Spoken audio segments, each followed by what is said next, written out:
Assalamualaikum warahmatullahi wabarakatuh. Ketemu lagi di channel Abi Rebek bersama Beli Agus. Biasa hari ini kita akan membahas hal-hal herbal ya. Kebetulan hari ini saya memperoleh namanya kedongdong ya. Emang kedongdong pemirsa di rumah. Artinya apa manfaat tanaman kedongdong atau buah kedongdong ini saya akan jelaskan buahnya aja dulu ya. Artinya manfaat buah kedongdong dari dulu memang benar-benar bermanfaat untuk misalnya tenggorokan kita sakit, artinya apa? Kita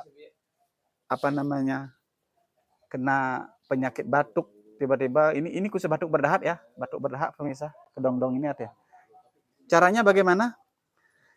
Ini buah kita ambil dagingnya,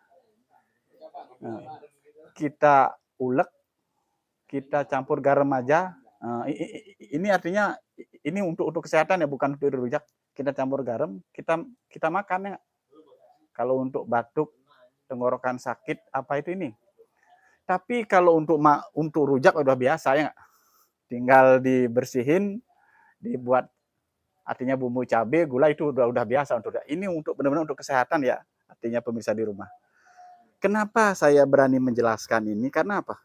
Kebiasaan saya dari kecil memang kalau artinya sakit tenggorokan atau apapun, artinya yang saya jelaskan tadi, pasti saya nyari kedongdong. Karena apa?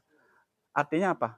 Saya udah dapat manfaatnya. Sekarang saya bagi ke pemirsa. Dan kembali saya ulang ya, untuk mendukung acara herbal ini, ya tolong pemirsa di rumah, bisa minta tolong di komen, di like dan di subscribe ya. Semoga channel ini selalu berkembang. Semoga bermanfaat. Assalamualaikum warahmatullahi wabarakatuh. Berguna.